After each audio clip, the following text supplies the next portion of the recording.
Some say love, it is a river that drowns the tender reed. Some say love, it is a razor that leaves your soul to bleed. Some say love, it is a hunger, an endless aching need. I say love, it is a flower, and you, its only seed.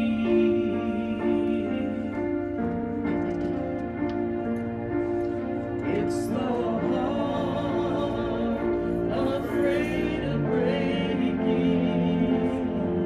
that never learns to dance. It's the dream afraid of waking that never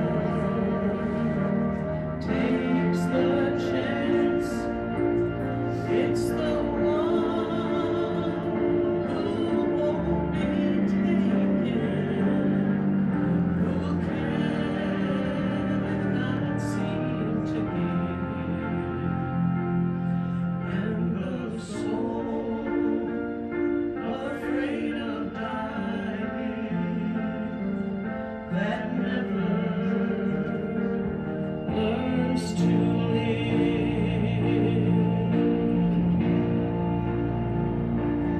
When the night has been too lonely and the road has been too long, then you think that love is only for the lucky and the strong. Just remember, in the winter, far beneath the bitter snow, lies the seed that with the sun's love in the spring becomes the rose.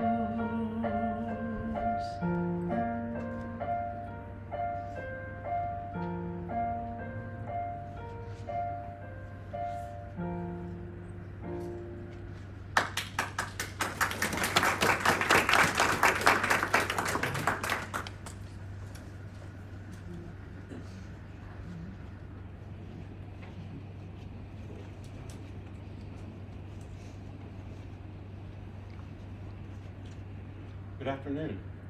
I'm Linda's brother, and welcome to her memorial service. Linda was gifted with a powerful personality. She was born November 7th, 1958 here in Lima, and died suddenly and unexpectedly on June 28th this year.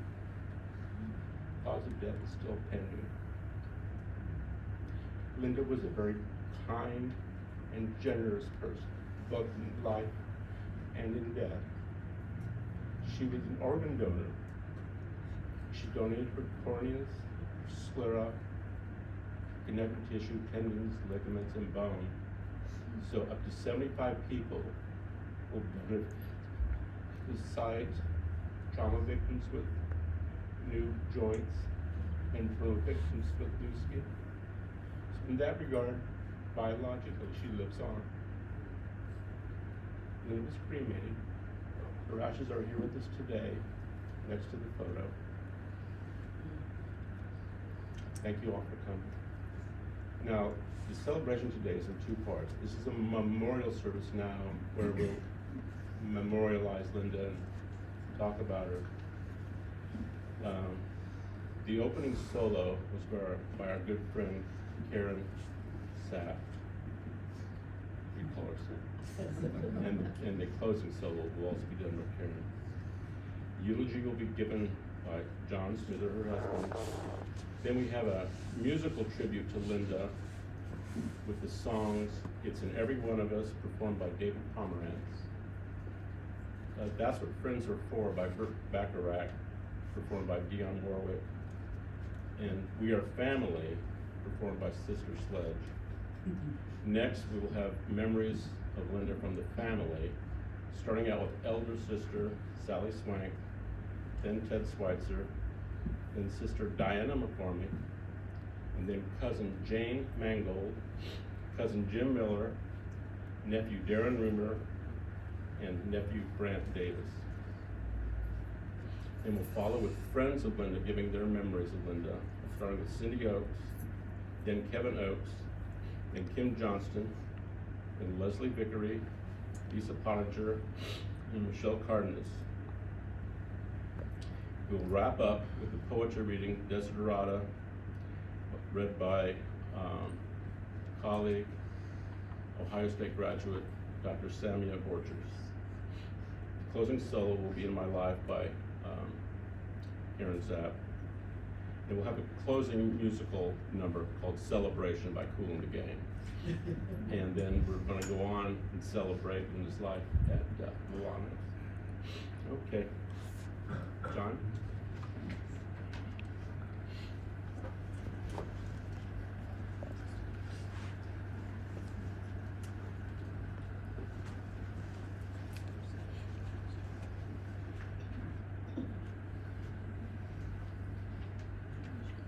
Well, hello there. All these shiny faces, friends and family.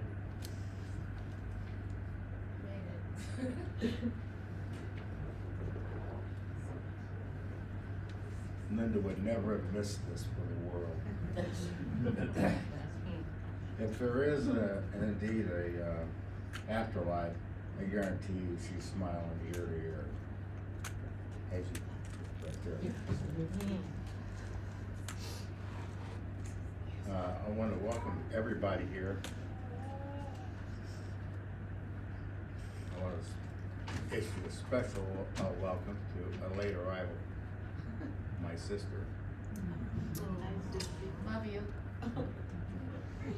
All the way from Washington, D.C. And my one and only niece, Audra.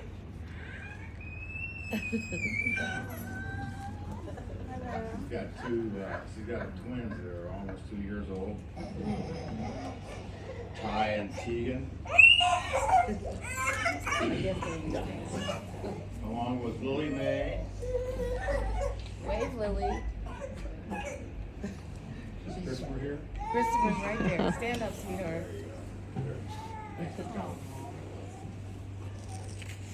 Special treat for me. I don't get to see my sister very often. I also would like to thank Ted for all the work he did for this event. Without him, it would be a pretty sorry affair. Left for me. So, thank you very much. You don't know how many hours he put into this thing.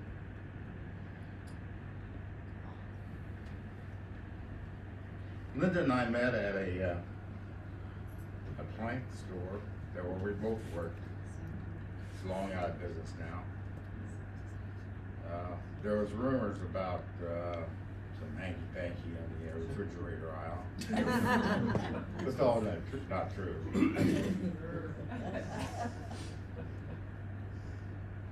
I don't know what she saw in me, but I can tell you that what I saw was a beautiful, intelligent, confident, attractive,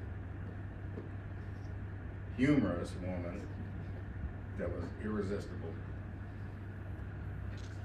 She also was gifted with a sales ability skill that I stood in awe of and quite frankly envied. Saw her on numerous occasions, there and later on in life, almost literally sell ice to Eskimos. We were married in Puerto Vallarta, at a beautiful center made by the ocean. Interesting marriage certificate's right here. Take a look, you can do that. Officiated by our friend, relative Kurt. Thank you, Kurt, for that.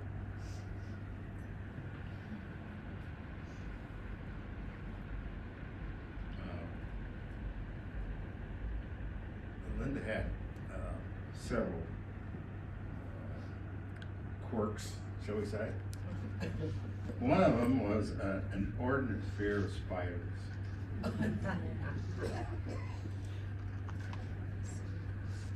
It was serious. I'm telling you, it was serious. She went to bed every night, certain that there would be a spider come down from the ceiling and land on her. So she always had to have a sheet on it, at the very least. That was her shield. So, recently, very recently, I was looking through some merchandise, closeout merchandise at the store. Came across this very interesting nightlight that had projected spiders on a rotating basis. Big ones, small ones, baby ones, they were all there, twirling around here nicely. So, I had no idea how to react to it. So I waited till the right moment. I said, I need a nightlight, I got you a new nightlight. So I turned it on, I thought, well, she's probably gonna scream and laugh. And she just laughed uncontrollably. So we had, I sprang that on her 2 or 3 more times after that, and we had a good laugh. It was, as it turns out, the last laugh we had together.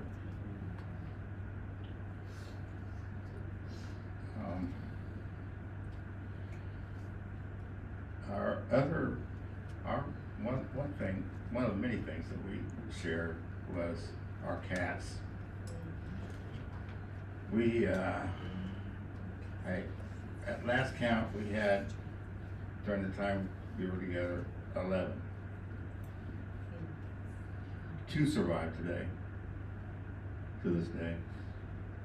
They were her children and my children too, both of us childless.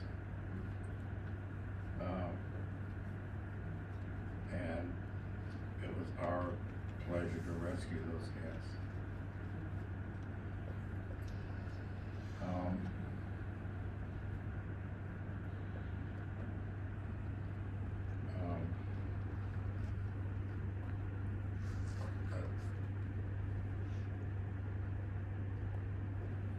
So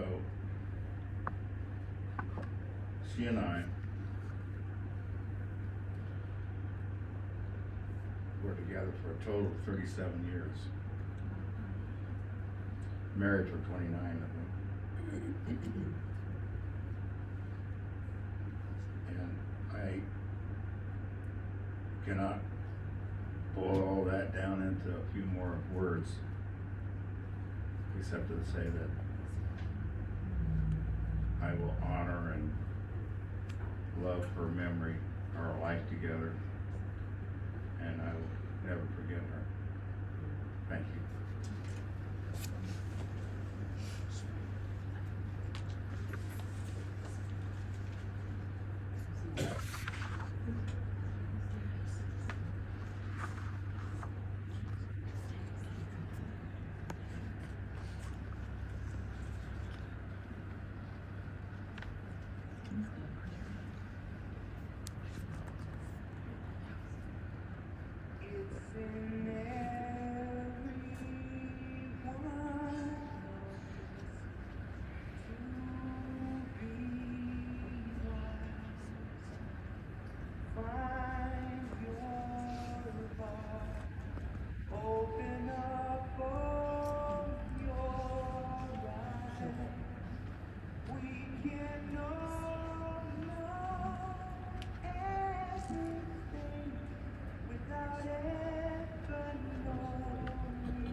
I thank you as well for coming, and Linda would love this.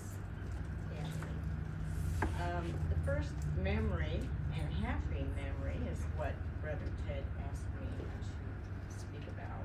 So, I met Linda first, and we called her Linda. She called me Sai.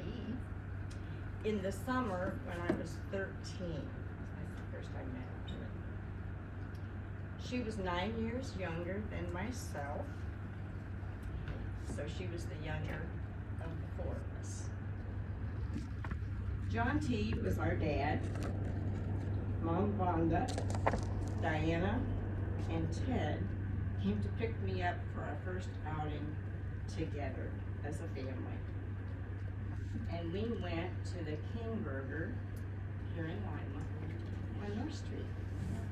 And we had burgers. It was wonderful, our first meeting. Absolutely a bond from the beginning. I knew immediately Linda's personality was one of love and fun. We were sisters right from the start, and she was so easy to love. She accepted me as the older sister without any reservations, even though she was the baby. Linda loved big, Linda loved deeply, with a warm heart always. Linda's love was intentional, with no boundaries and no judgments.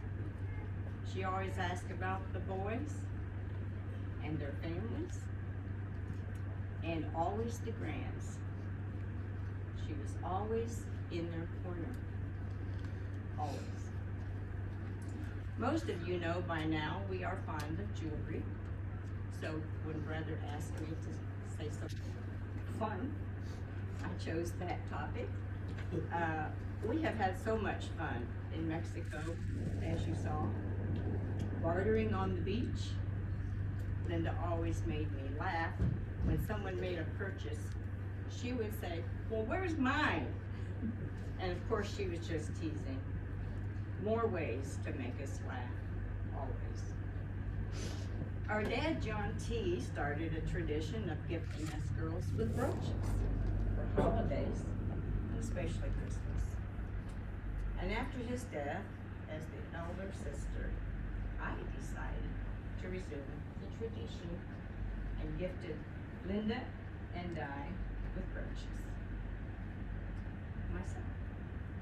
Linda was appreciative no matter the price.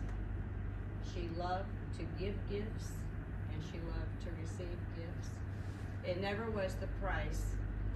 It was always the love that she valued. Always.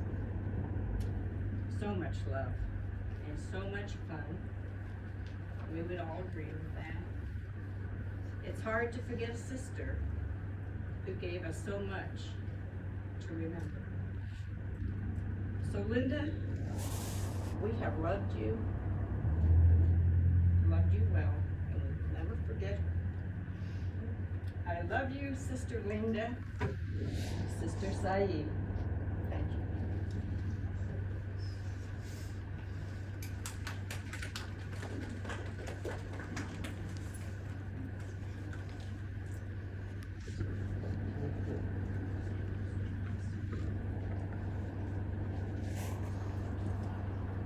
Well, my first recollection of Linda was before she was born.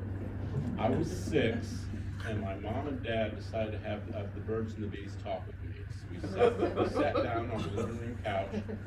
Vonda was probably 8 months pregnant, and they just had the birds and bees discussion with me.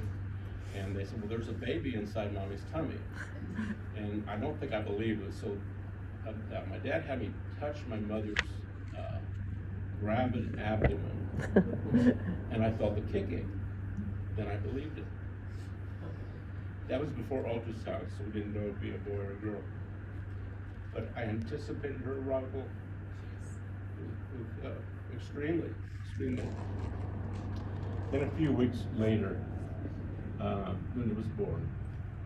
I remember my grandmother Hagedorn was babysitting with me while my mom and dad were at the hospital. And they brought her home. I just really wanted to play with her. You know, I really anticipated this for days. So I sat by her crib, and she slept. And she slept. And she slept. A habit that she continued throughout adulthood.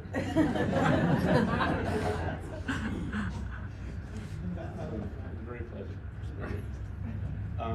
I think the happiest times we had together were going out dancing. all of us love to dress up and go out, especially during the 80s and the disco era. We had a ton of fun. I remember our favorite place in the 80s was the place called Carlos O'Brien's on the Malecon in Puerto Vallarta. They didn't actually have a dance floor, but they had great music, so we would dance anyway. And I remember one time they were dancing on the tables.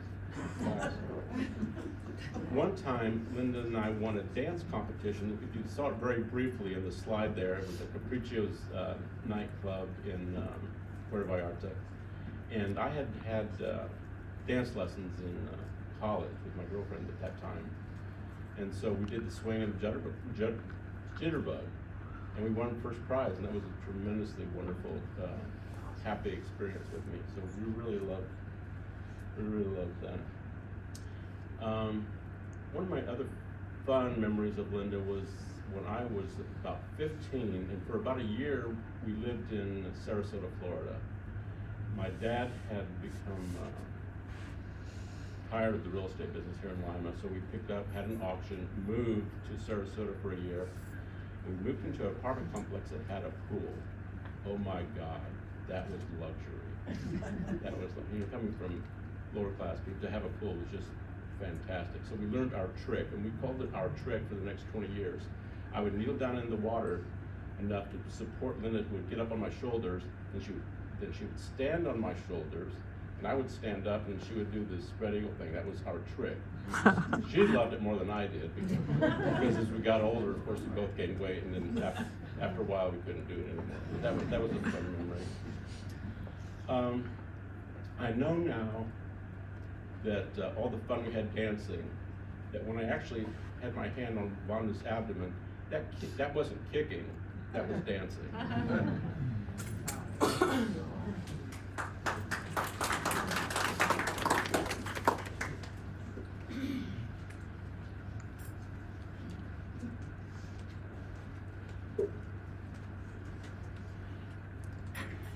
Good afternoon. Thank you all for coming. I'm Diana, Linda's older sister. Linda and I were very close early on, and we obviously had the same voice, and people would say to me, you sound just like Linda. Well, then I'd have to correct them. I said, no, Linda sounds like me. But we did have a lot of commonalities, except I can't sing. Now, Linda and her friends have beautiful voices. Ted and Mom, and I don't know about Dad. Did Dad sing? But I just didn't have that gift. And there was a time when Mom had a bar up in Toledo, and the karaoke gal had asked me to sing, and I was the manager there for a little while. So I would say, no, I'm not going to sing. You don't want to hear me sing. So one time when Linda was up there visiting me, Linda said, well, Diana, you could get up there and sing. You know, your voice is just like mine, and I've heard you sing, and you sound pretty good. Just, pick a good song out, and you can sing.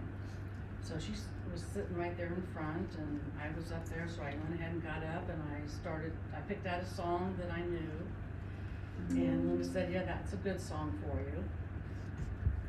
So I started singing, and it didn't turn out well. So as I was singing, the karaoke gal got up there and started singing with me. And the two of us sang, but remember, I'm not a good singer, and so Linda's looking at me like, and it is true. So the karaoke gal shut the music off because I cannot sing, and so Linda was the singer of the family, I think, and your friends. Linda also played trumpet, cornet. I played trumpet and she played cornet. So I remember fond memories of us playing a duet together when we practiced at home. Those were fond memories. I would play first and she would play second, and then we'd reverse and she'd play first and I'd play second. There was a lot of nice memories with instruments. And Ted played sax, Mom played sax. So we do come from a musical family. And I remember so many times in Mexico and different places, bars, karaoke, that Linda would get up and sing, and she just really had a wonderful voice. And the two of you used to sing together frequently. So I will remember Linda as my little sister who left us way too soon, and it's just gut-wrenching that she's gone. And I hope everyone keeps her in your heart, because I know she's looking down on us and remembering everybody. And I just thank everybody for coming, and keep her in your hearts forever. Thank you.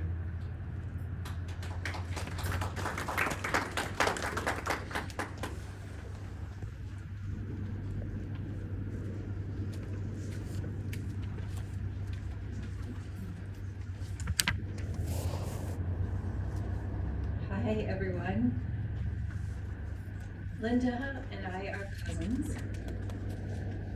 My first remembrance of her was at my grandparents' house. It was very exciting for me to be there because my cousins from the faraway land of Ohio were there also. Linda was cute and had mischief in her eyes. I could see that from the first time I met her. And that time, I don't think we let her play the fun game of flinch with us because she was just 5 years old. I think I was all of 7. And she was full of smiles and full of fun. We grew up seeing each other once or twice a year through high school. A cousin is family. We share the same blood and same people. And we share some of the same stories. I could always count on her for fun when our families got together. She was also a mirror for me while growing up. She was a bright light in our family. Time and distance and choices separated us for many years. I kept tabs on her through my mom, and I imagine she kept tabs on me through her mom also. Then, one day, before we knew it, we were in our 50s, reuniting at family reunions. I fondly remember one of those reunions in August of 2017.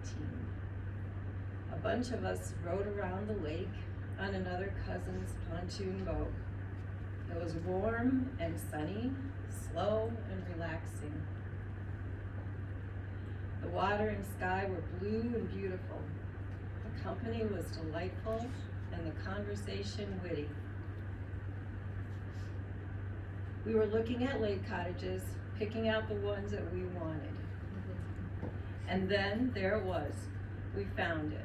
12 acres of lakefront property on Lake Farwell. A huge, gorgeous house, decks and dock. We guessed at the price. I think we all lowballed it. Then we decided we'd have to go in on it together and probably find a few other partners as well. Wouldn't that have been something? I am so glad that I had that boat ride with her. The warmth and calmness and playfulness are sweet memories. The last thing I want to mention are the messages we sent each other during the pandemic. Did anyone else get messages from Linda during the pandemic? I got a bunch. Her messages were all about what and who she loved. Many were hilarious, like the bit about the guy who was being given a choice as to who he wanted to quarantine with in lockdown. His choices were A, his wife and kids, or B, and he immediately interrupts, B, definitely B. It was hilarious. And she sent music clips. My favorite was a rendition of Leonard Cohen's Hallelujah. She told me it was one of your favorite songs, Wanda. And I love that song too.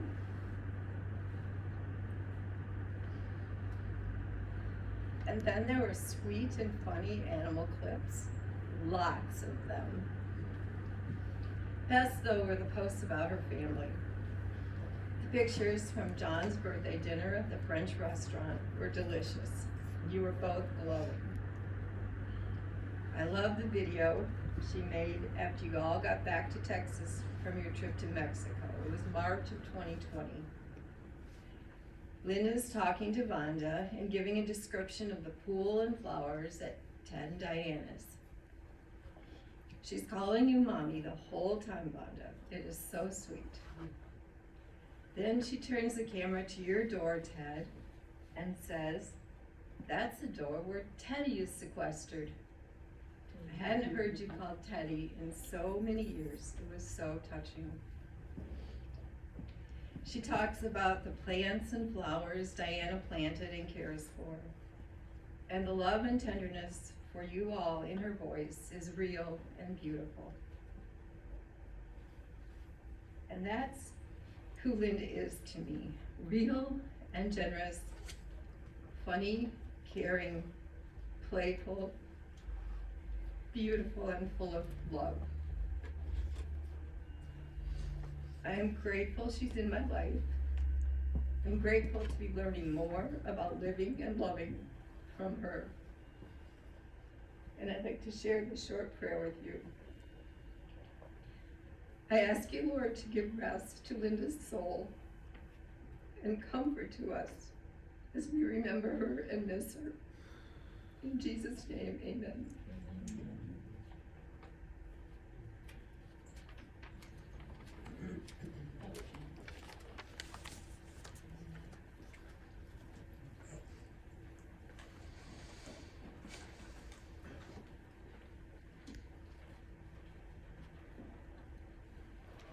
My sister's always a tough act to follow. So, my name's Jim Miller. I'm Linda's cousin also. Linda and I are the same age. I gotta get my notes out so I don't wander too far. Linda and the rest of the Switzers always refer to me as Jaime from our trips, or one trip to Mexico that I got to take with them. That was their term of endearment for me, and I always enjoyed that. So Linda and I are cousins who are the same age. We grew up together when the families got together. And she and I teased each other all the time. We loved to tease each other because we were the two littlest kids. And I always teased her about being so old because I was 7 weeks younger than she was. So I always liked to tease her about how old she was. But we'd be the two that would always hang out together when the families got together at our grandparents' house and that kind of thing. And so we just were always in step with each other. One of my earliest memories of Linda and all of us cousins was we got to live out the fantasy of every little kid in America for a few years. And what I mean by that is our grandparents, for a number of years, owned and operated a Dairy Queen. And so when we'd get together for our family, sort of that traditional family Sunday dinner, we'd meet up at the grandparents' house, but for those few years, we would, instead of meeting at someone's home, we would meet at the Dairy Queen. and we would sit in the back room of the Dairy Queen, and they'd have a couple of folding tables set up. And we're in the midst of all the boxes and those cleaning supplies and everything, and we'd have our family dinner there. And of course, Linda and I, as you may have heard, Linda and I had a devious side to us, even at this age. And we would find every way we could possibly sneak up and eat as much ice cream as we possibly could in as little time as we possibly could. And so we worked out this system where I would ask her parents and she would ask my parents if we could just have a little ice cream cone. And there, of course, Vonda's not gonna say no to me, and Marilyn's not gonna say no to Linda. So, oh yes, go ahead, have a little ice cream. And the parents would keep talking away. And so Linda and I, and I'm guessing the other cousins, we'd go up to the front, and whoever was working said, well, Aunt Vonda said it's okay if I had a strawberry sundae. And they'd like, okay. And so they would keep making us, and then the trick, of course, was to not go in the back and let the parents see us eating these things. So we would, keep doing that. And so after about 2 hours, we would have had 3 or 4 or 5, strawberry sundaes or tin roofs, or if we were bold, we'd ask for a banana split. And so then by the time the grandparents and the parents all got done eating and having dinner and talking, our grandpa would kind of say to us, well, kids, are you ready for a treat? How about would you like a banana split? And we'd be like, sure, and just trying to hold it all in. And I remember driving home, so we lived in that town up north. We would be driving home, and I would just be hoping I didn't get sick in the car, because I just said, if I get sick in the car from eating too much ice cream, it'll be all over, So that was one of my very early memories of all of us going to our grandparents' house together.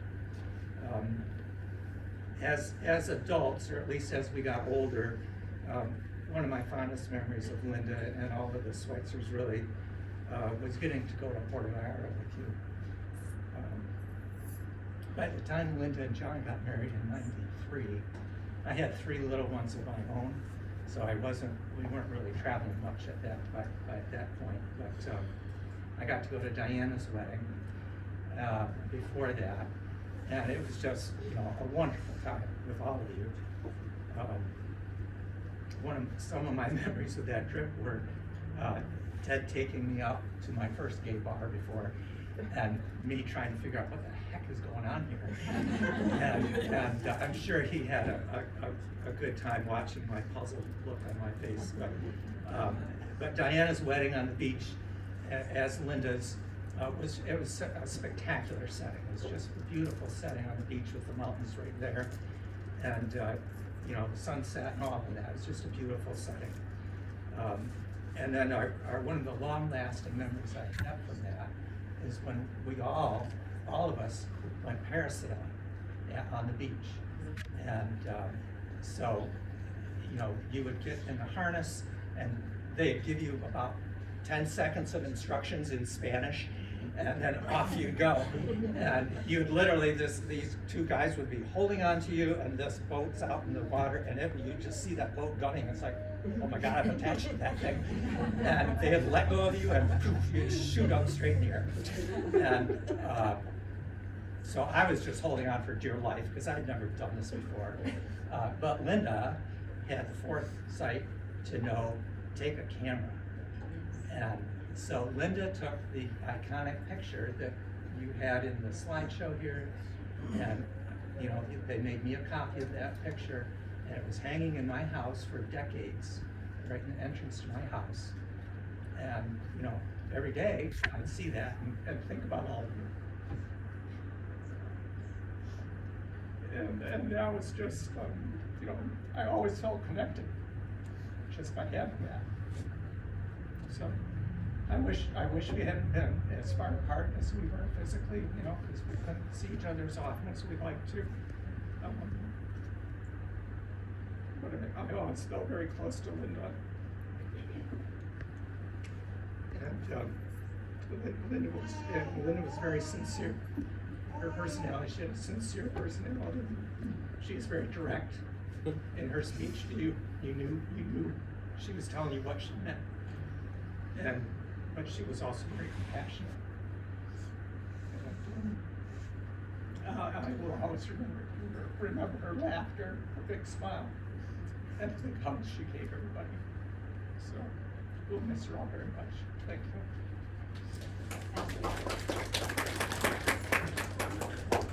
Thank you,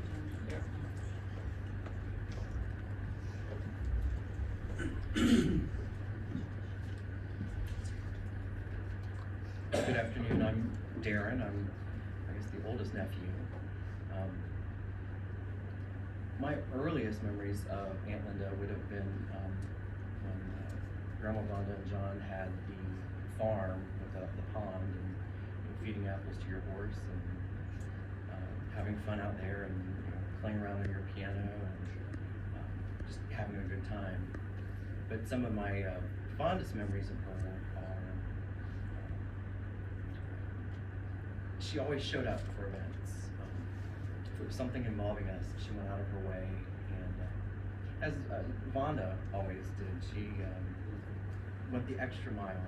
And so I can remember when I was in the Army and I was in boot camp, she drove all the way down for something so simple as that, but it was like so far away, and like it just stood out in my mind that here she is coming to celebrate this, and how proud I was showing her around things we just accomplished and went to the GX together and that.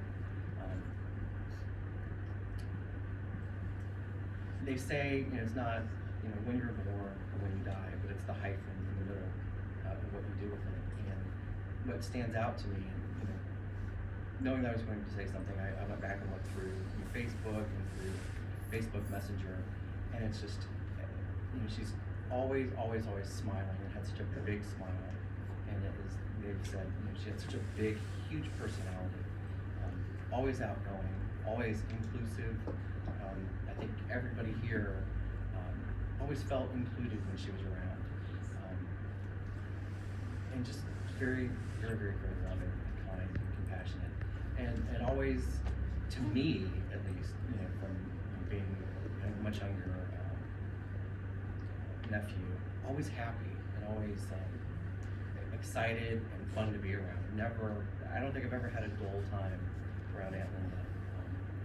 And so it was always something that you looked forward to be around her and to see her and just be in her presence, because she was always so outgoing and so bubbly.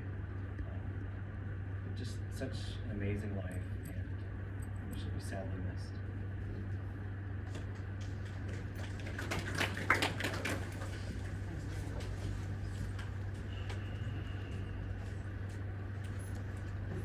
Hello, I'm Brant. I'm one of her nephews. And this is just surreal. Like I just feel like she's gonna walk through those doors in a minute. So I will say that my emotion, I haven't had much emotion until now. Watching and hearing, so I apologize if I cry a little bit. But she was only 63 years old. And man, I think there's some people in here that are older than that right now. So when Uncle Ted called me to talk to me, and he said, man, life is like that. You can try and catch it, but it's the wind, brother. You cannot catch it. So that reminds me of Aunt Linda so much. Because man, when she lived with a bang. Because if Aunt Linda was here, living in this room, you would know she was here, right? She wouldn't walk in quietly, and she wouldn't she wouldn't stay quietly, and she wouldn't leave quietly. And my personality matches that.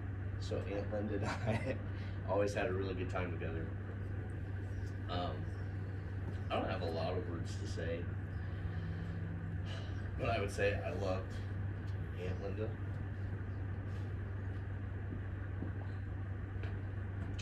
And I'll miss her.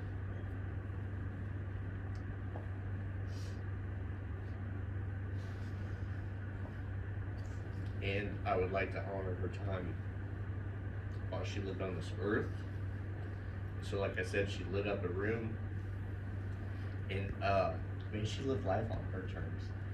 You know what I mean?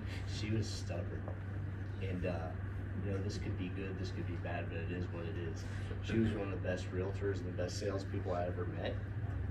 But toward the end of her life, she wanted to be on disability. And I kept talking to her saying, why do you not sell houses? You're better at it than anybody knows. She's like, I'm not selling another house. And you know what? If she told you she wasn't gonna sell another house, she's not gonna sell another house. But you know what? I appreciate that, because she knew who she was and she knew who she wanted to be, and she was gonna be that. And nobody else was gonna tell her any differently, were they? No? Alright? As John said, she loved people. And man, I just always remember that. She knew how to have a good time. And one thing I don't think I've heard mentioned yet, there's almost like two Aunt Lindas, right? There was like her first phase of life, and then there's her second phase of life. But I think during my college years and younger, I would say that was like her first phase where I was, you know, closer to her before children and whatnot. But she had a lot of swag.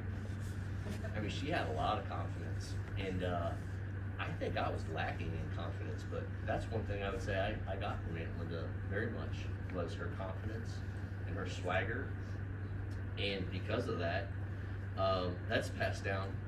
And so, like, you know, we talk about honoring her memory. I would say that, you know, my two sons carried that confidence and that swagger that I probably wouldn't have had, or at least some of it, if it weren't imparted to me by Aunt Linda. It who said it, but man, she was direct. She was very direct, but she had a way of saying whatever she was saying to me or to us, to where it was easily received as well. So I appreciate that. I'm just gonna share another story. Real estate, and I'll never forget, she was one of the most successful people in our family. And coming from a house of 4 boys with not a lot of means, you know, I was always intimidated by it, to be honest with you. Like when we go visit her in Dublin, in this nice area, these are nice houses, you know. But just being around her more and more and going to the wine vault with her and John, I grew into that confidence, and I grew into that feeling of belonging. And I'll never forget, she told me about stories where she would go to certain people's houses, maybe that didn't celebrate Christmas, and she would even go there on Christmas Eve to stage a house to get it sold. And I just remember this amazing can-do attitude. It's not if I'm gonna sell this house, but how I'm gonna sell this house. Like I said earlier, she told you she's gonna do something, she's gotta do something. And I have that. And I'd say a large part of that is because of Aunt Linda. You know, so like my sons, my wife can attest that if I say something's gonna happen, it's gonna happen. And that's a large part due to Aunt Linda. My son's giving me the cutoff sign, so I'll be quick. I told you. Got that from you, I told you they're direct, didn't I? So, just a couple more points. So I just said here, confidence, work ethic, and whatever it takes attitude, kind of like a carpe diem, like seize the day. But she had she was so funny how she said things. So she owned some rental properties, she and John, and so like I thought, well, okay, if Aunt Linda does, I might as well. So we have some rental properties, and one of my biggest regrets,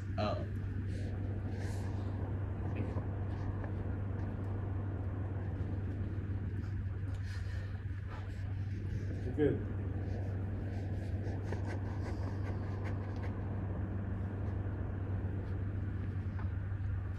2 weeks before she died, I was about to call her.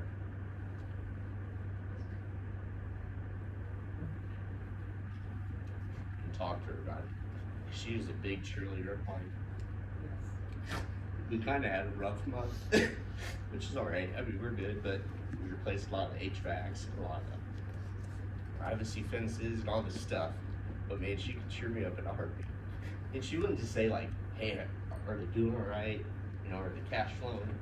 She'd do it in true Aunt swagger. Like, hey, are they flowing? Are they flowing? You know what I mean? Kind of like that. And it's like, nobody else would know what she's talking about. But I knew what she's talking about.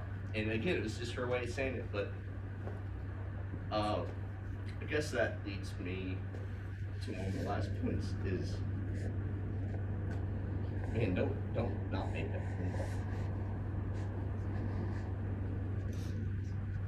Life on Earth is finite. I never would have thought that Aunt Linda at 63 would not be here.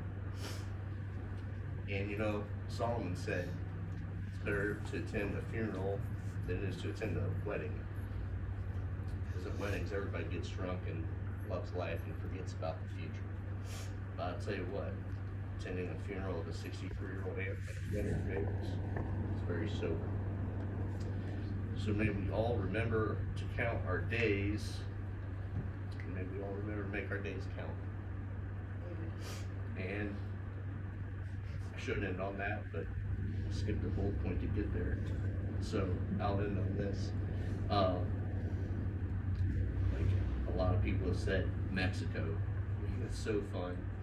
And she was so fun all the time, but especially in Mexico. But you know what? She was a lot of fun just at a Mexican restaurant. In the last Mexican restaurant we went to, I don't even know where it was, but Brent Steven was playing the guitar.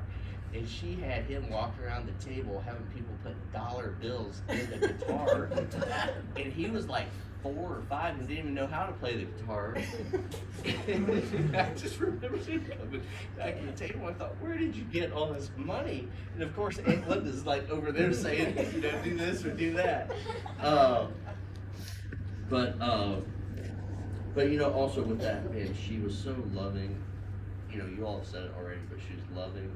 She was accepting of people, regardless of race or gender or culture. And you know, I think I get a lot of that from the Switzers, and I get a lot of that from Aunt Linda. And so much so that my wife, she'll joke and tell people that, you know, most times I really wish I was Mexican, and that's true. You know what I mean? Like she's nodding her head. So, anyways, that's all I have to say. But let's remember Aunt Linda today for all of these things. But let's know how, at the end of the day, how are we gonna live a life that way one day when somebody's talking about us? You know, will be of a positive impact and with a mindset toward the future.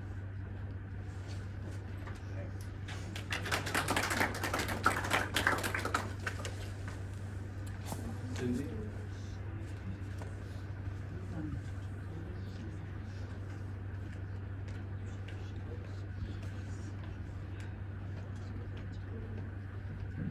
Hi everybody, my name is Cindy Oakes, my maiden name is Steiger.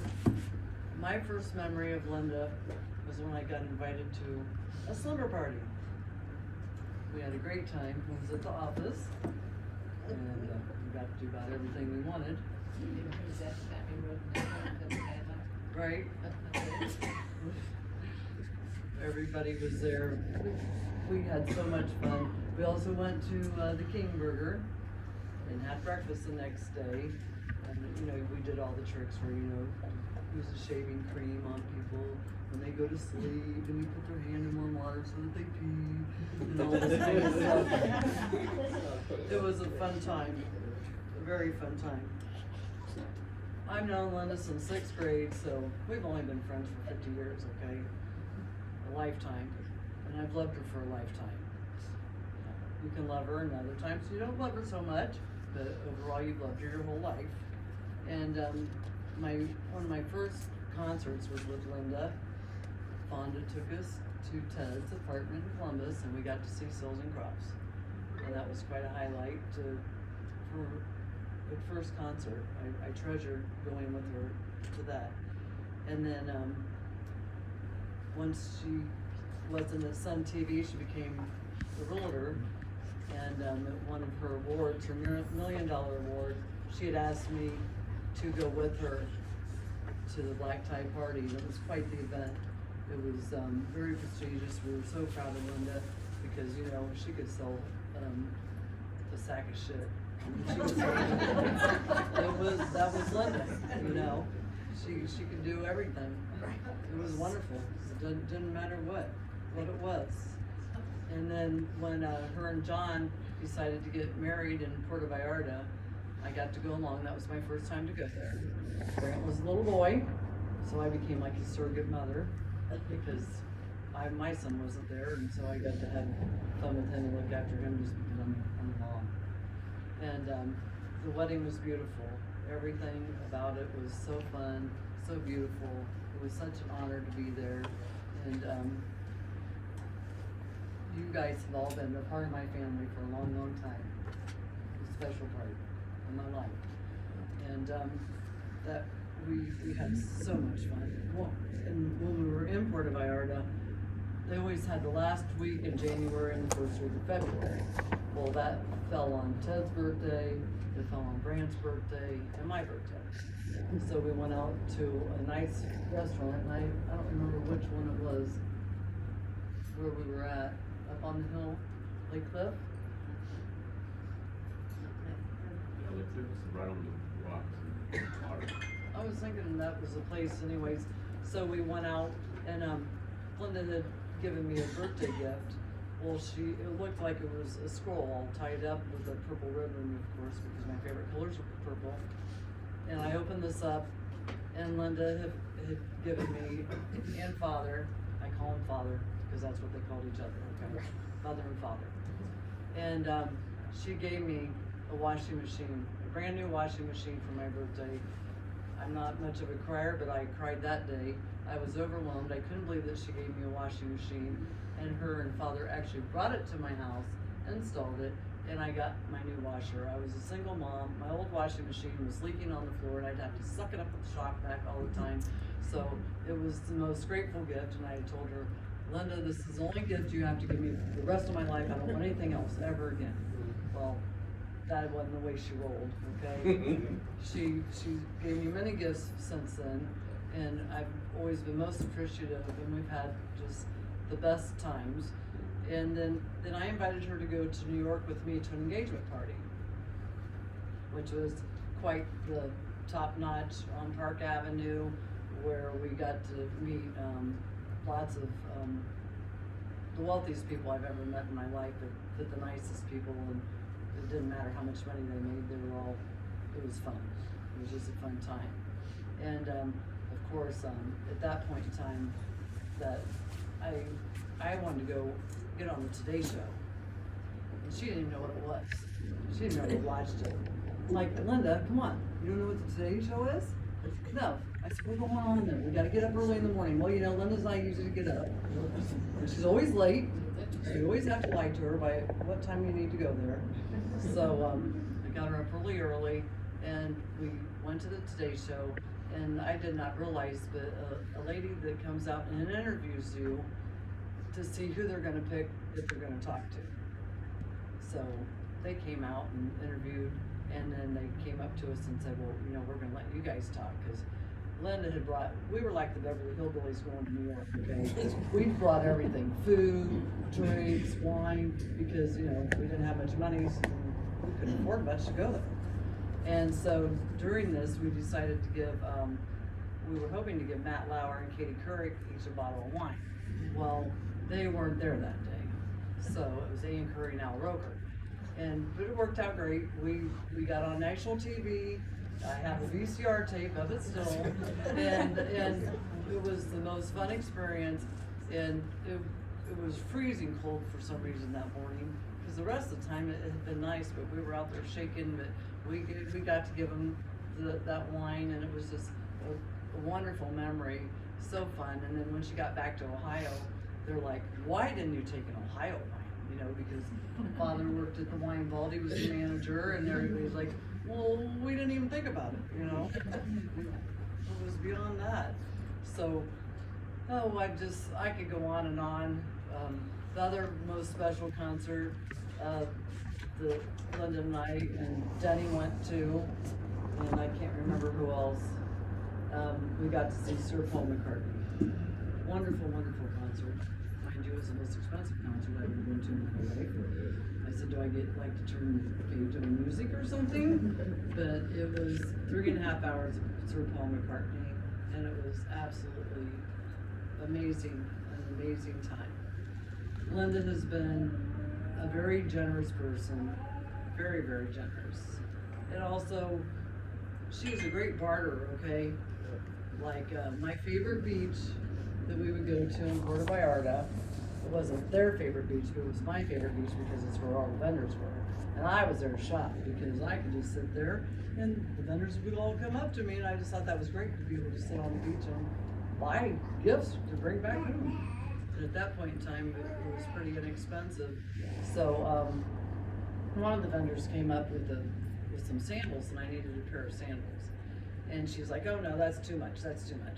I'm like, "Linda, come on, I want these sandals, I can handle this." No, Cindy, no, we're not, I'm like, "Linda, come on, I want them." She kept turning the guy down. Finally, she got the guy so pissed off, he closed everything up. He wouldn't even sell me the sandals. He just took off and went off, and I'm like, "Switzer, you just lost me this pair of sandals." I wanted these sandals, and then I kept looking for him on the beach several days after that. Of course, I never saw him again. And but that was one time. And then we also went to the Tavern on the Green, and we had dinner there, and it was beautiful. That's in New York City. That's Regis Philbin always talked about Tavern on the Green, the restaurant.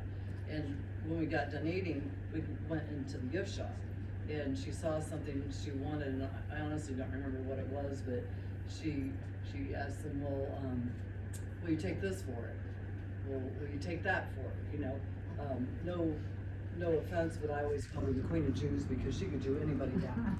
And she got her price. I mean, she was great. If you needed a car or something, bring her with you because you were going to get a great deal on anything that you could. So it was a great memory. I would say, I can't even believe you just did this here in the gift shop, but she did it. She got it. She was amazing. Truly amazing. And then later we had started calling each other Ruby. We'd watched The Hills Have Eyes, and there was a character in there named Ruby. So her and I started, that was our name to each other, Ruby, Ruby. So that, I always will miss that, being able to call her Ruby again, because she would shout the same thing back to me. And she's been such a wonderful influence and fun time, generous. You know, we just clicked, you know. We had our moments, no, we didn't click all the time, but I love Linda dearly, dearly, and I will miss her dearly, dearly, dearly, dearly, and I'm so glad I had her in my life. Thank you.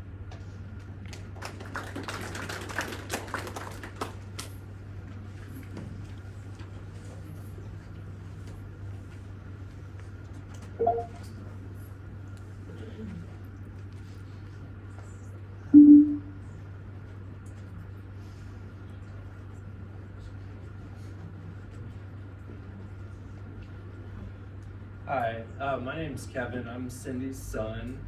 I can't really remember my first memory of Linda, but like she said, they were friends since the 6th grade, so she was basically like an aunt to me, you know, always around. Sometimes we go to Columbus for the weekend, and you know, she'd always pop in and see us, and they were always going to Mexico, and I was always like, "When are you guys gonna take me to Mexico?" Like, they always went every year. I never got to go. I'm like, this isn't fair.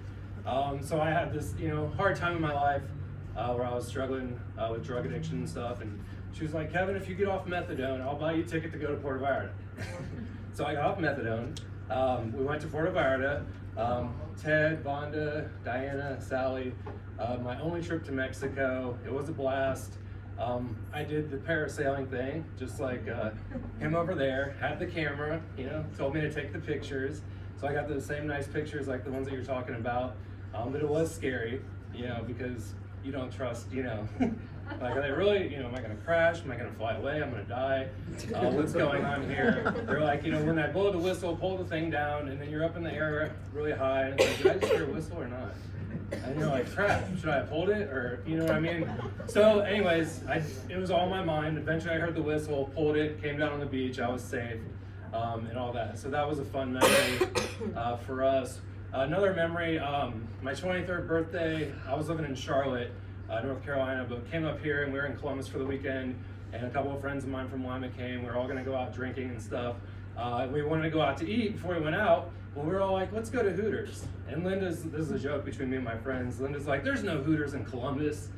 And we're like, there's a Hooters in Columbus. Like, she just didn't want to go to Hooters. You know, so that was another funny memory, like inside joke between me and my friends. It's like, oh, there's no Hooters in Columbus, you know, but we ended up, because she was like, you don't want bar food, do you? We're like, yeah, we're 23-year-old guys that are going out drinking. That's exactly what we want is bar food. So we ended up going to Hooters and went out to like some nightclubs and ended up at some weird S&M club called the Outlands in Columbus. It's no longer there, where people get whipped and stuff like that. So that was a fun time. All the pictures are gone. So, you know, but that was another fun memory. And you know, I didn't really see Linda that often here the last few years. She came to my college graduation party. We went out to eat at Yamato's after, had a good time. And I remember they were out of noodles. And she's like, well, you guys are giving us something free if you're out of noodles. So, you know, we ended up getting like free desserts or whatever, because, you know, if you get hibachi and you don't get noodles, that's not fair. So you're giving us something for this. And that just kind of, you know, was her, you know, thing, like, you know, we're getting something out of this. So that was fun. And then like a year ago, she was at my baby shower. And, you know, afterwards, she, you know, she called me on Messenger, and we had a good conversation. And she told me how proud she was of me and asked me to screenshot the picture of us talking.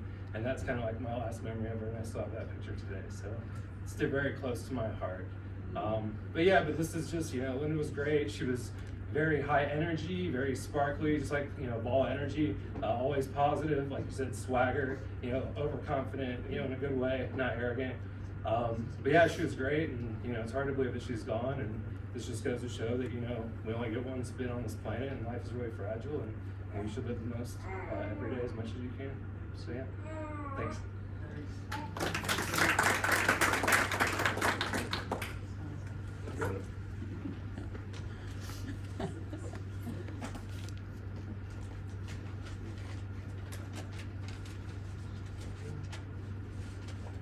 Hi, I'm Kim. I met Linda 89, 90 through John. John was managing the shop that we opened in Dublin. And I actually wrote the 10 pages and concise it to this one. And we, then Linda came to see John one day. She was so beautiful, so full of life.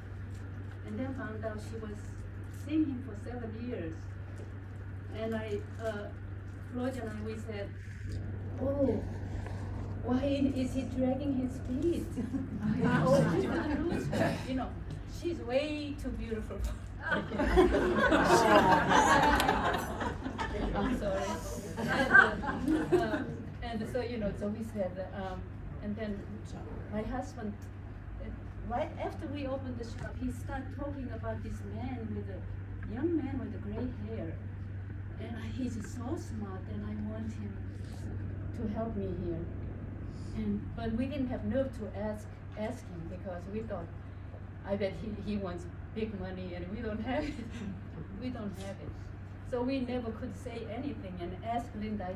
We said, can we ask, you know, that John? And she said, just ask him. And we couldn't believe our luck that he said yes. And that was in 90, and we have had so much fun since then. So Linda was a part of our family from that day on. And we had a little backroom tasting place. And she just brought all this fun and liveliness and excitement, and that place was so much fun.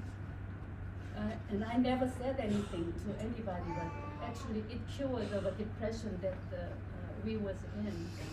Floyd was bankrupt with the real estate, and his health was bad, and he was kind of getting old, and he was sad about it. And you know, that Linda and John and the Floyd, and three of them was a dynamic combination.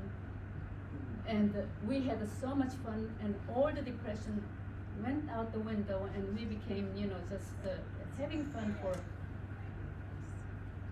till he passed 2001, and even after that. And everyone talked about her big personality. I mean, I had such a long page. I had to just do away with all that. But after Floyd was gone, Linda took me on a cruise, girls' cruise. And when we got on the boat,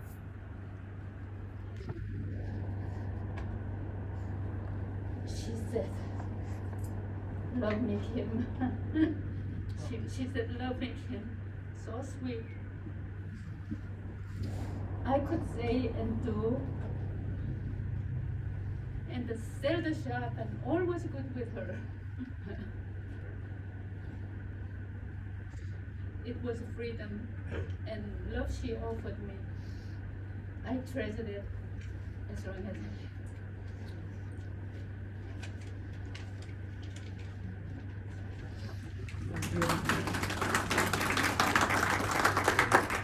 And I have met most of you through her family and you and him. All the friends. Good to see you. Thank you. I'm not certain there are enough Kleenex in this room. And I just dropped snot on the floor, so that's fun. So looking around here, you know, I see so many faces that I recognize and so many people that I know because of Linda. She, one of her greatest gifts was bringing people together. People of all kinds. She didn't care what your ideological differences were. She didn't care if you disagreed with her politically, religiously, anything. She just knew that all people were different people, and to say, you know, to quote Ted Lasso, one of my all-time favorite shows, if you haven't watched it, you definitely should. It is a feel-good show. She would introduce you and just say, "Congratulations, you've met a great person today." And I just will forever be grateful for her introducing me to so many wonderful wine vault folks. You know, I know my mom and Linda have been friends since 5th or 6th grade.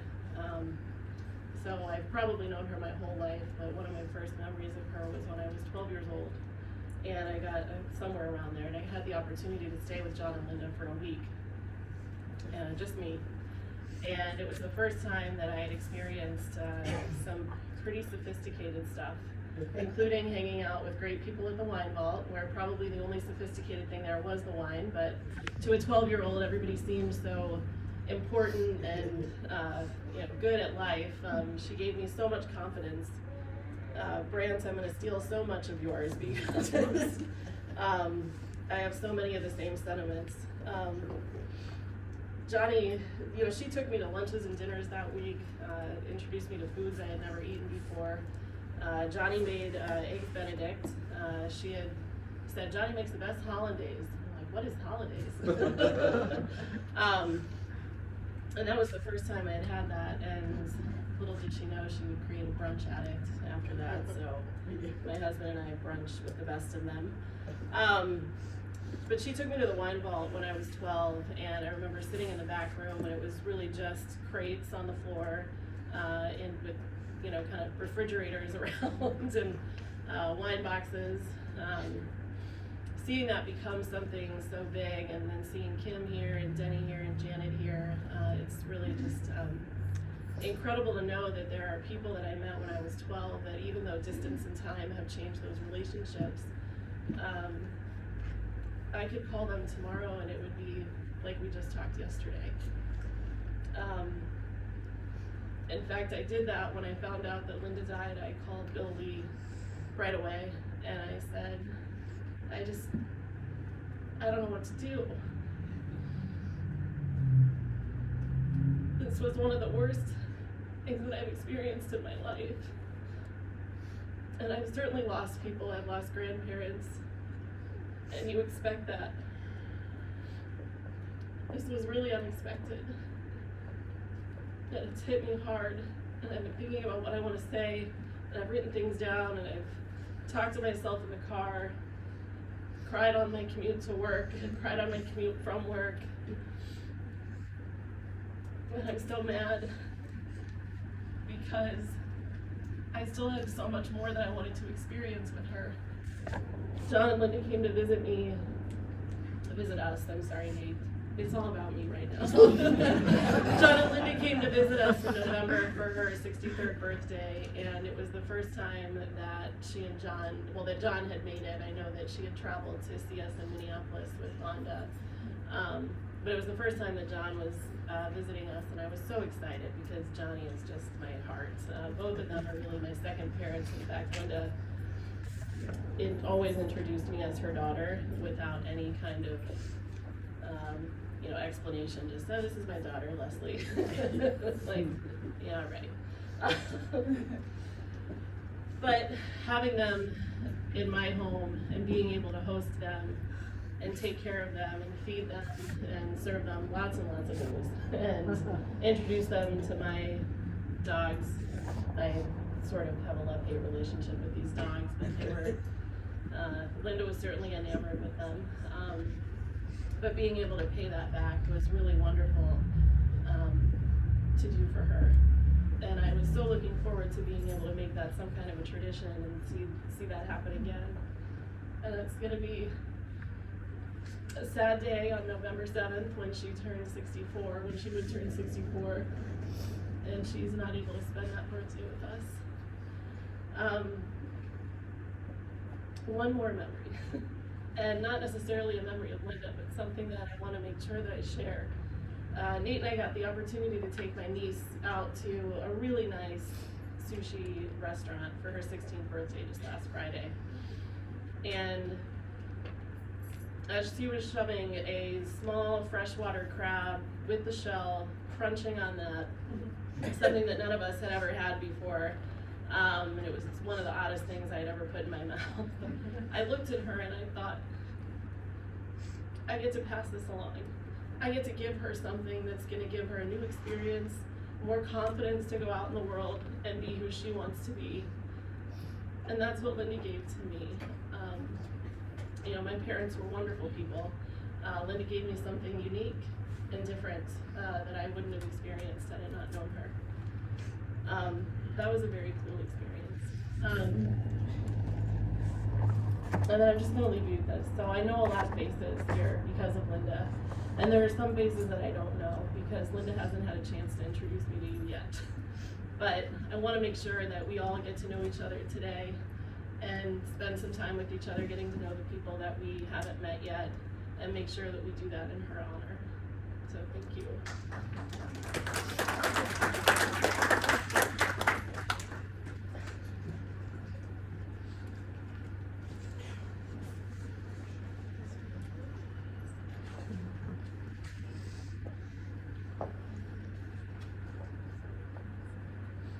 Hi, I'm Elizabeth Pottinger, and I've been a friend with Linda all through high school, even grade school. And my first memory of Linda was she came to, did she go to Westwood? I knew that because I remember seeing her, and you had a picture up here of her, the blonde hair, the blue eyes, and the box of shells from Sarasota. She had on her yellow sweatshirt, and I looked at her and I thought, I envied her so much. She was so tan, she was little, she was cute, she was blonde, she was blue-eyed, and I thought, this girl's gonna be my friend. And ever since then, we had been friends, and we have been friends.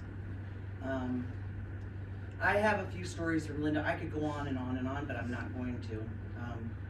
Good stories, bad stories, but I'll tell you a few funny stories. Wanda, when you guys lived on Cotner Road, I used to go spend the night at your house. I remember, Diana, you had your bedroom, you had a poster of Raquel Welch up there, but just things that we used to kind of hang out and do and listen to music, and Wanda would make us mushrooms. And the next morning we got up and we wanted pancakes, and it was really hot. And if you remember Cotner Road, it had all this tar on it. And we would walk down barefoot to go get milk. Well, it took us a while to get the milk. When we came back, Wanda said, "Where's the milk?" We drank it. And we were always into things. Linda always liked to scare people. I mean, it was like one of her favorite things, and I'm kind of macabre like that too. I like that. We used to watch The Twilight Zone. We spent the night at Kim Foley's house. And I don't know if you remember the Talking Tina doll, but she would wait till I go to bed, and I'd get up in the middle of the night to go to the bathroom, and she'd have that walking doll coming toward me. That was Linda. But we had so much fun together, and another good memory I remember is I was getting my driver's license, and she had a car. It was a Mustang, a green Mustang, and we used to call it the Stang. And I remember, I said, Linda, can I borrow your car? I want to get my license. Sure. So I remember that day I was going to get my car or get my license. And the State Highway Patrol, I don't know if you remember this lady that was there. She was like a really militant woman. She wore the little hat and the uniform and... Okay, so I'm in the car with her and she's like barking orders, you know, and all of a sudden we stop. Down comes the Rolling Rock bottles that hit her on the ankle. That was Linda. Thank you, Linda. But I could go on and on about all the stories and all the fun times we had and the sad times we had, and we cried a lot together, and she loved her family. That was like a really big thing for Linda. She really loved her family. She loved her sister, even though they went at it. She really loved Diana, and she loved her husband, and she really, really loved her mom. And I know this is really going to be hard on you, Vonda, but Linda's with us.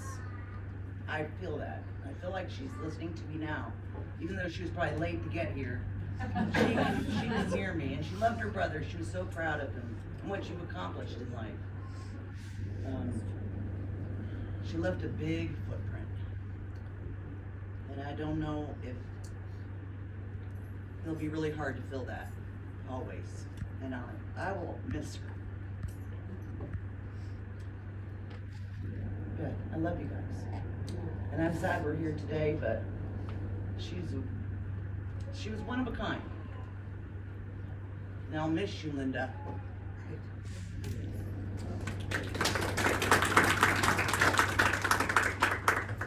Michelle Cardenas sends her regrets, so we'll move on to our poetry reading, Desiderata by Dr. Samuel.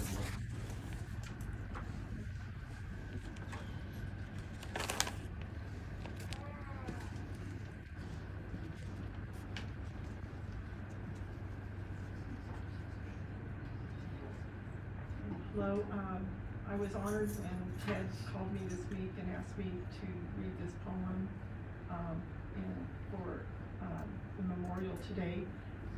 I've known the Switzer family since we were both pre-med students at Ohio State in the mid-1970s, and they're a very special family.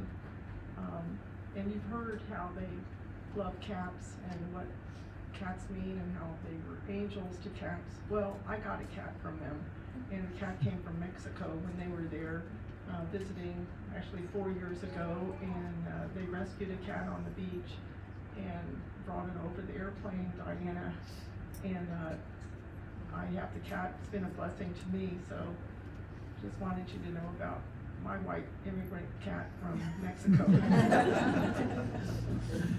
So the poem is Desiderata. It was written by Max Ehrlichman in 1927. If you look up what does Desiderata mean, why is that the name of the poem, it means desired things. And he wrote this about life.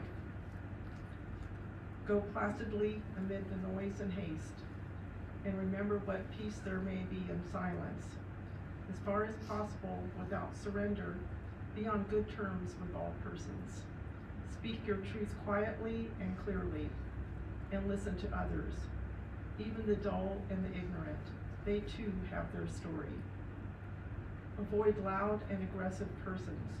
They are vexations to the spirit. If you compare yourself with others, you may become vain and bitter. For always there will be greater and lesser persons than yourself. Enjoy the achievements as well as your plans. Keep interested in your own career, however humble. It is a real possession in the changing fortunes of time. Exercise caution in your business affairs, for the world is full of trickery. But let this not blind you to what virtue there is. Many persons strive for high ideals, and everywhere life is full of heroism. Be yourself, especially do not feign affection. Neither be cynical about love, for in the face of all aridity and disenchantment, it is as perennial as the grass. Take kindly the counsel of the years, gracefully surrendering the things of youth. Nurture strength of spirit to shield you in sudden misfortune. But do not distress yourself with dark imagings. Many fears are born of fatigue and loneliness. Beyond a wholesome discipline, be gentle with yourself. You are a child of the universe, no less than the trees and the stars. You have a right to be here, and whether or not it is clear to you, no doubt the universe is unfolding as it should. Therefore, be at peace with God, whatever you conceive him to be, and whatever your labors and aspirations in the noisy confusion of life, keep peace with your soul. With all its sham, drudgery, and broken dreams, it is still a beautiful world. Be cheerful, strive to be happy.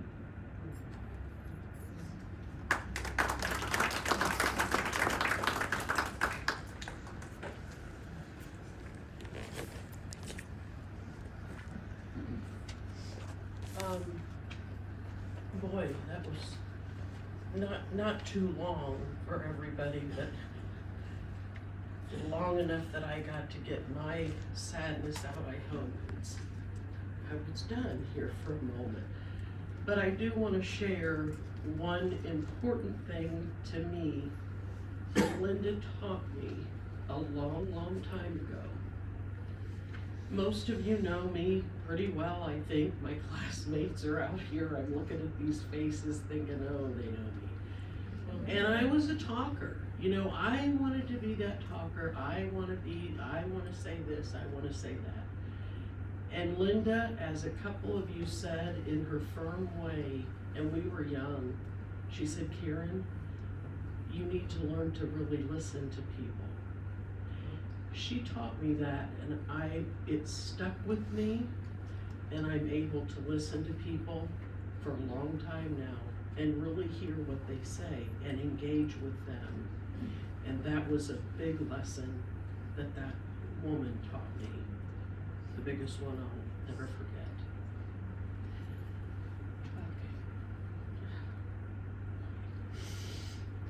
Okay.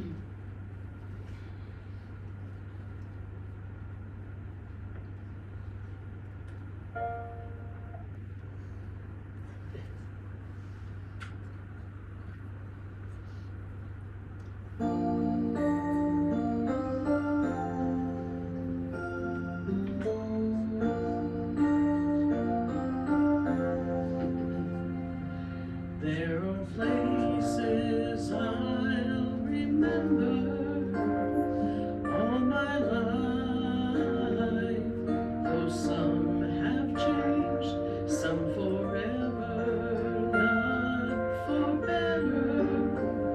Some have gone and some remain. All these places have their moments. With lovers and friends, I still can recall. Some are gone and some are living. But in my life, I love them all.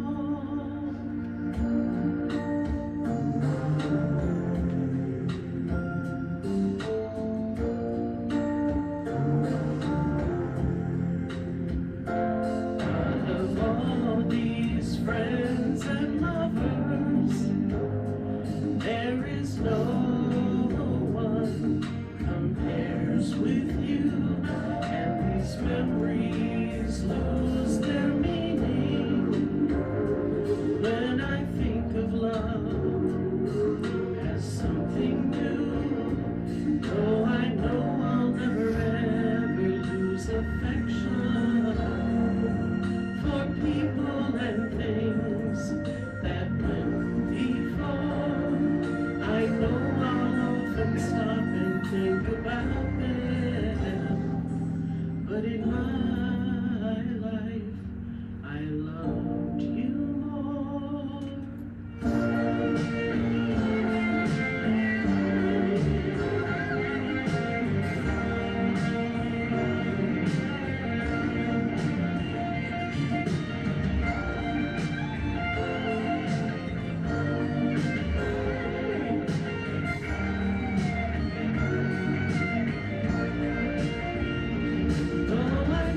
often stop and think about them, but in my life, I loved you more.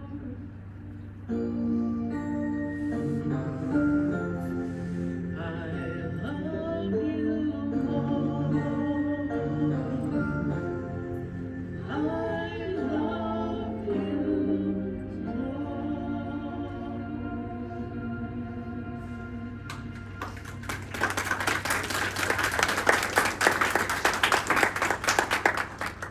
We'll close our tribute to Linda with another musical slideshow celebration. Then we'll all retire to Celebration of Life party. It starts at 3. We'll take a group photograph at 5.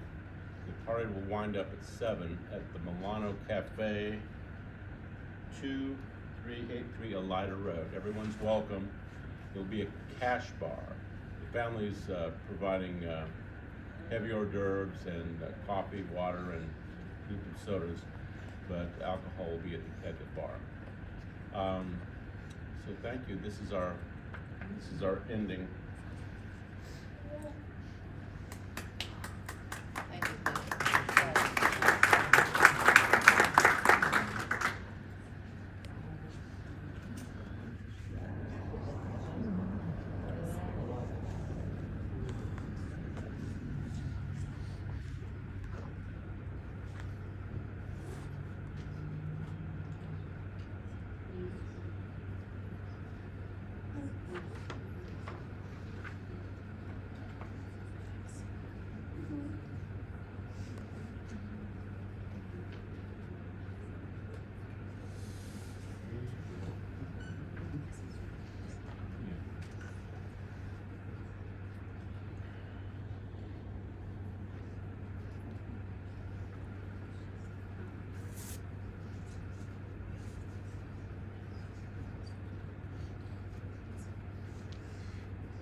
Unforgettable.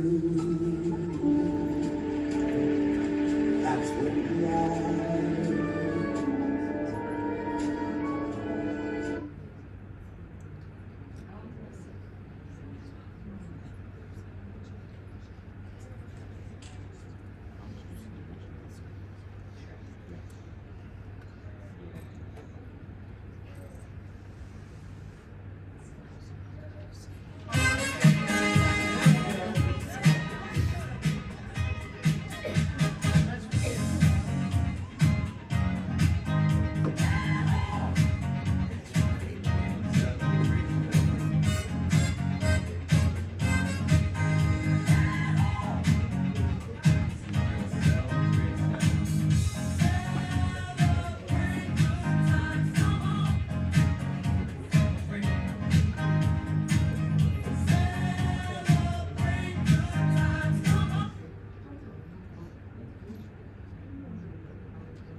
think he wanted to show signs of